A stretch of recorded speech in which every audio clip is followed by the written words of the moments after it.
ഒന്ന് പറ്റിക്കൂ എന്ന മനോഭാവമാണ് മലയാളിക്ക്.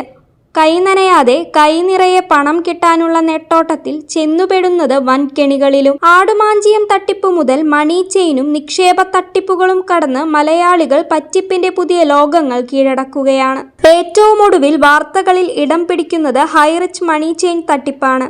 വേഷം മാറി പല രൂപത്തിലും ഭാവത്തിലും എത്തുന്ന മണി ചെയിനിന്റെ ഹൈറിച്ച് വേർഷനാണ് അരങ്ങേറിയത്. തട്ടിപ്പിന്റെ കൂടുതൽ വിവരങ്ങൾ പുറത്തു വന്നുകൊണ്ടിരിക്കുന്നു. നിക്ഷേപകരിൽ നിന്ന് പിരിച്ചെടുത്തത് 1630 കോടി രൂപയാണ്. 4 ബാങ്കുകളിലെ 20 അക്കൗണ്ടുകളിലേക്ക് ഈ തുക പോയത്.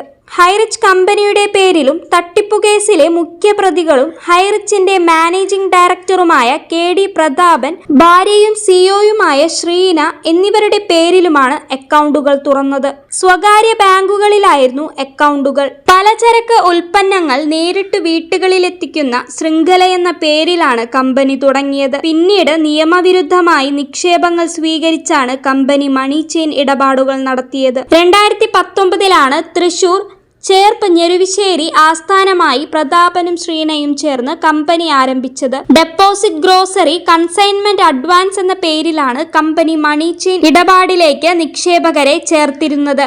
700 രൂപയുടെ കൂപ്പണുകൾ ഉപയോഗിച്ച് കമ്പനിയിൽ നിന്ന് പലചരക്കു സാധനങ്ങൾ വാങ്ങുന്നവർക്ക് പ്രിവിലേജ് കസ്റ്റമറായി മാറാമെന്നും 100 രൂപ ഉടൻ മടക്കി നൽകാമെന്നും കമ്പനി ഇടപാടുകാരെ പറഞ്ഞു വിശ്വസിപ്പിച്ചു. 10,000 രൂപയുടെ നിക്ഷേപകനെ ചേർത്താൽ 1000 രൂപ ഇൻസെന്റീവായും നൽകി. 10,000 രൂപ നിക്ഷേപിക്കുന്നവർക്ക് മാസം 400 രൂപ പലിശയായിരുന്നു വാഗ്ദാനം നൽകിയത്. 1,00,000 രൂപയ്ക്ക് 4,000 രൂപ പലിശ നൽകി. വാർഷിക നിരക്കിൽ 48% വരെ പലിശ ലഭിക്കുമെന്ന് കണ്ട ആളുകൾ കൂട്ടത്തോടെ മണി ചെയിനിൽ അംഗമായി.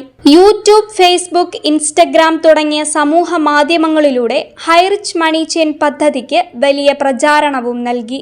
മാത്രമല്ല, നിക്ഷേപകരുമായി ഇടയ്ക്കിടെ സൂം മീറ്റിംഗുകളും നടത്തിയിരുന്നു. ഇന്ത്യയിലാകെ കമ്പനിക്ക് 1.63 കോടി ഉപഭോക്താക്കളുണ്ടെന്നാണ് പ്രതാപൻ നിക്ഷേപകരെ അറിയിച്ചിരുന്നത്.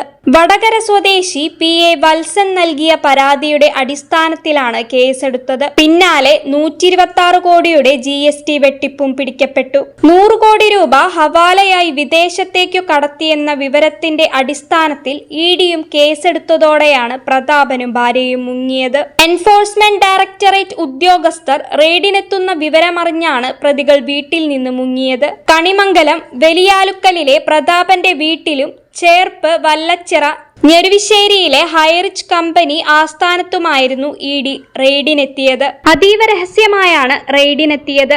എന്നാൽ റെയ്ഡ് വിവരം ചോർന്നു. തുടർന്നാണ് EDയെ പറ്റിച്ച് പ്രതികൾ മുങ്ങിയത്.